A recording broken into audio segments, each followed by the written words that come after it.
Setelah dia tahu dia dimodusin, bagaimana cara melepas cinta tersebut, Buya?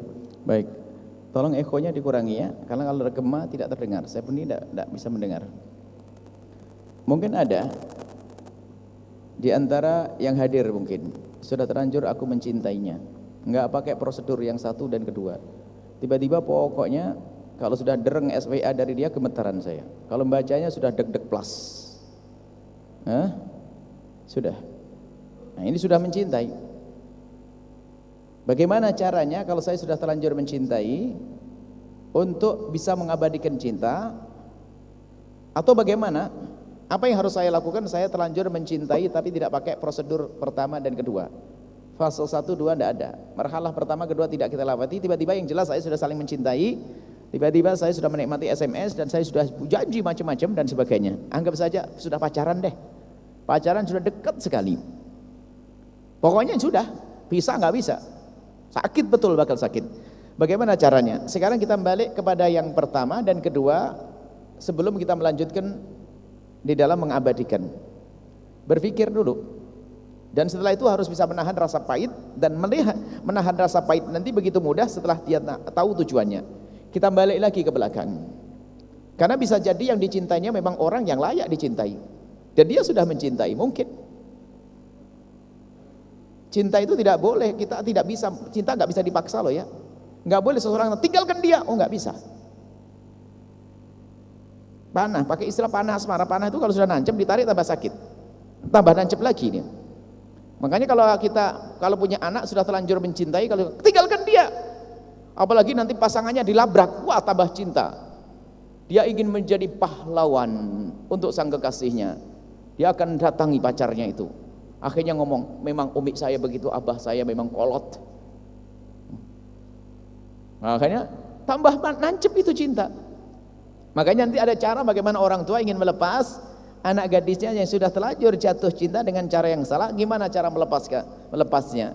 Seperti menancapnya cinta adalah halus, tapi tiba-tiba nancep kuat nanti. Cara mengeluarkannya juga dengan halus, nggak bisa. Kalau dengan kasar tidak akan bisa keluar.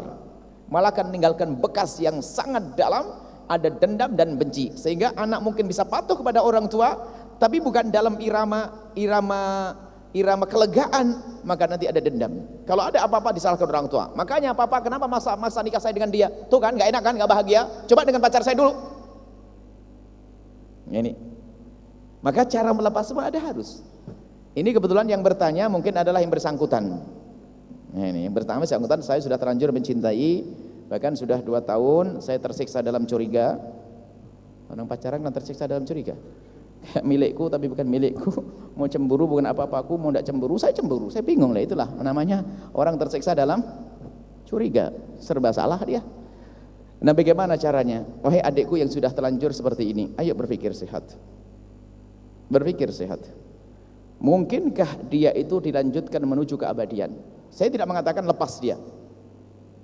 Selagi belum terjadi pelanggaran-pelanggaran syariah yang sangat dalam, belum terjadi perzinaan dan sebagainya, maka segera ditata. Ditata. Mungkinkah dilanjutkan dalam program kemuliaan? Diabadikan. Tidak boleh Anda terus dalam posisi seperti itu.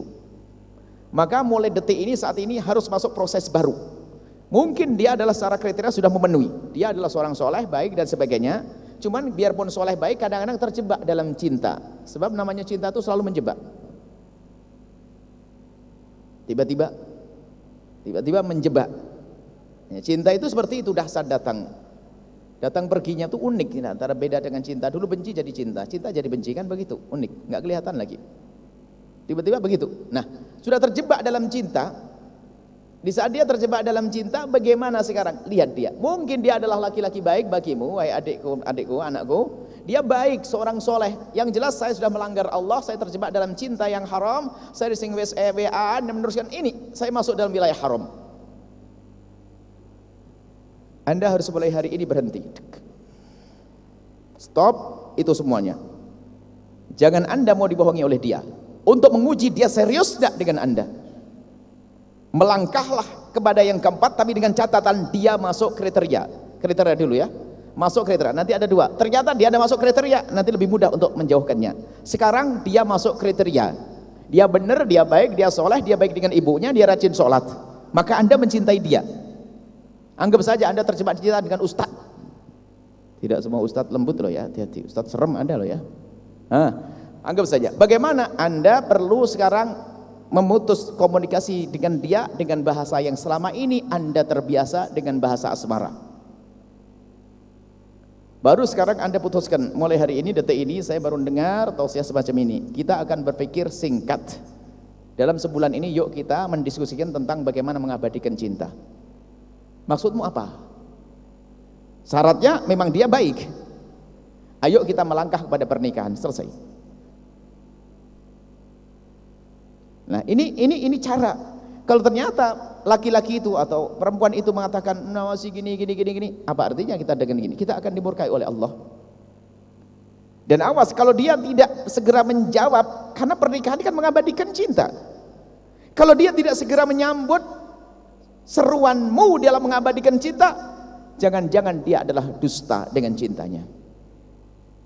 Mungkin dia SMS-nya itu, WA-nya itu adalah sebetulnya 4 nomor yang dikirim. Anda bagian yang salah satu. Hati-hati. Anda tidak tahu. Kan begitu.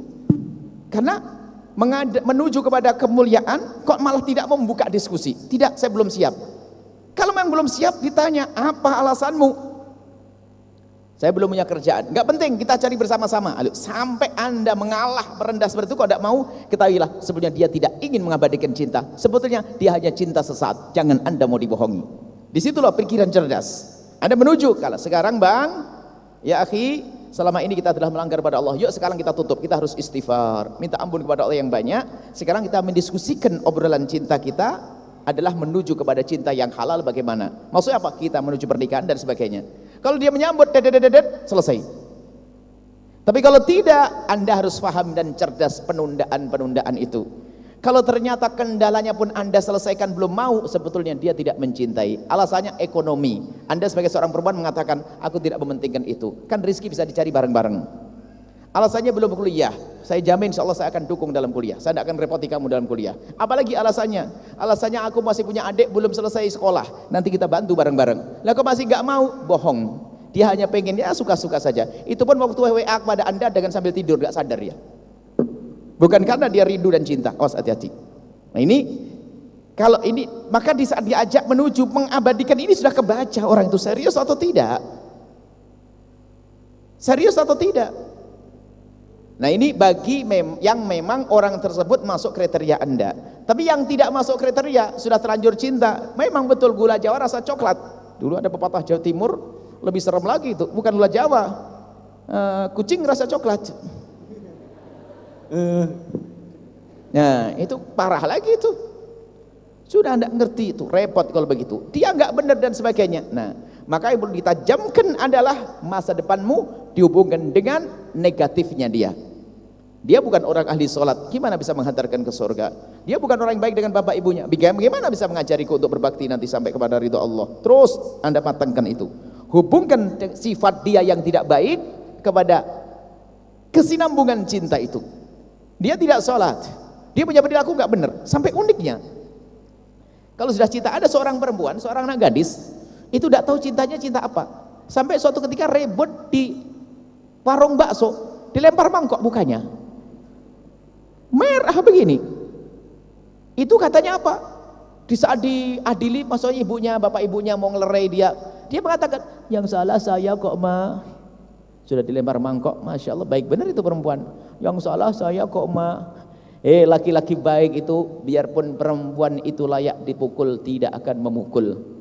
Laki-laki baik, hei anak perempuanku, biarpun engkau layak dilempar mangkok, tidak akan melempar mangkok kepadamu.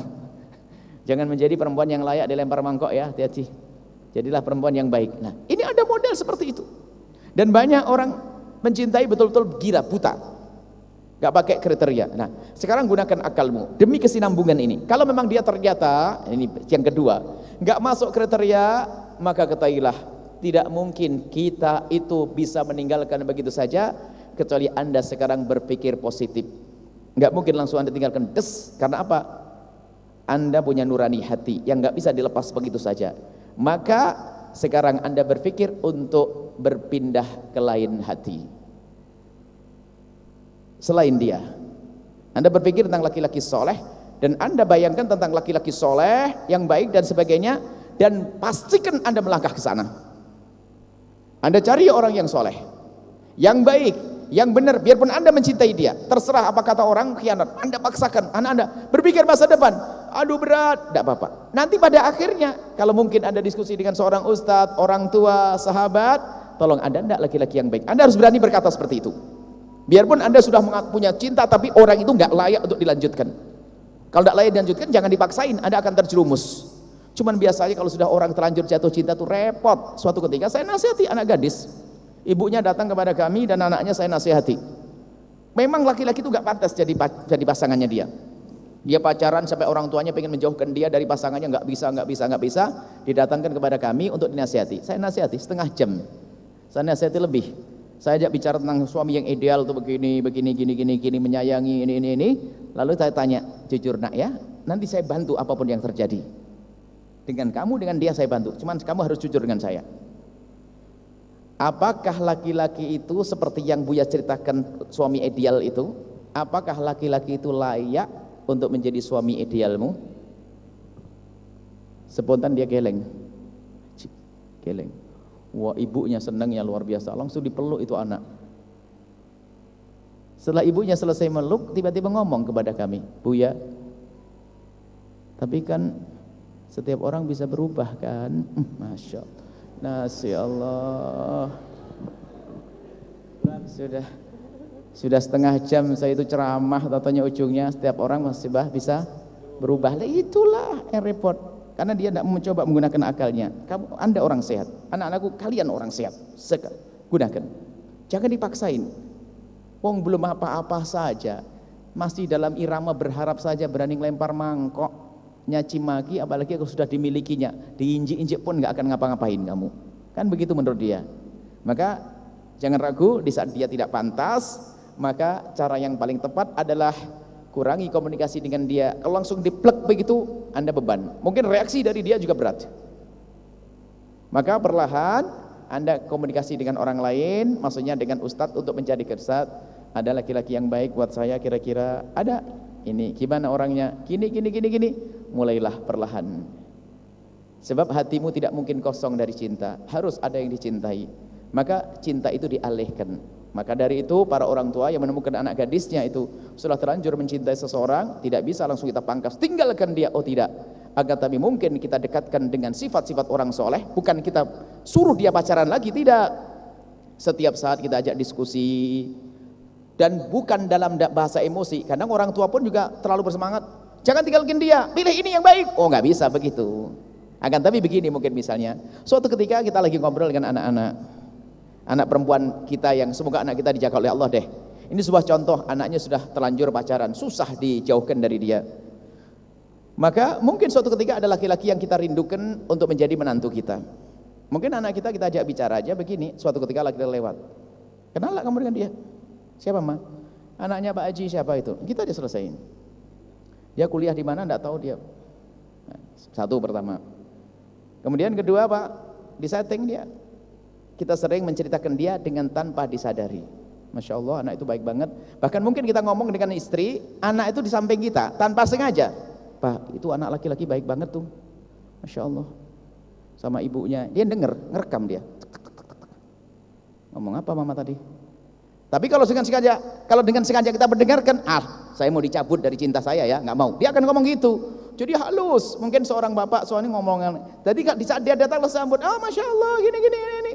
Tapi jangan dibahas tentang urusan cintanya anak gadis kita itu. Nanti dia akan tersinggung siap. Hanya pikir ulang.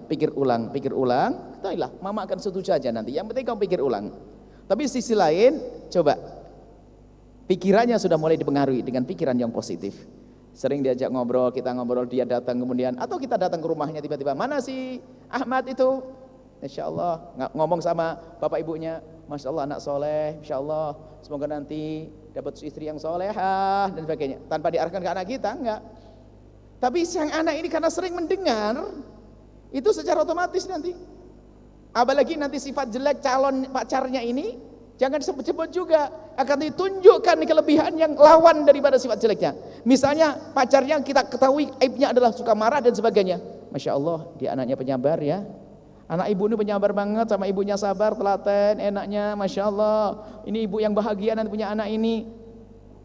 Dia diam-diam akan merekam ungkapan-ungkapan seperti itu. Maka kepada para orang tua yang sudah telanjur menemukan anaknya jatuh cinta, jangan dipaksa. Maka kalau dipaksa malah berontak, dan berontak itu nanti menjadikan sebab ketidakindahan. Tapi kecerdasan orang tua bisa memisahkan, menjauhkan dengan cara yang sangat halus dan indah tanpa dirasa. Tiba-tiba anak nanti bergeser karena cintanya akan kebaca oleh dia sendiri bahwasanya cinta itu sudah nggak benar dia. Masa dia mukuli saya, masa dia kejam sama saya, masa dia tidak sholat, nggak mungkin diabadikan. Akan runtuh itu cinta. Kenapa? Tidak dibangun di atas dasar kemuliaan. Setelah Anda menyaksikan video ini, jangan lupa berselawat kepada baginda Nabi Muhammad sallallahu alaihi wa alihi wa sahbihi wasallam.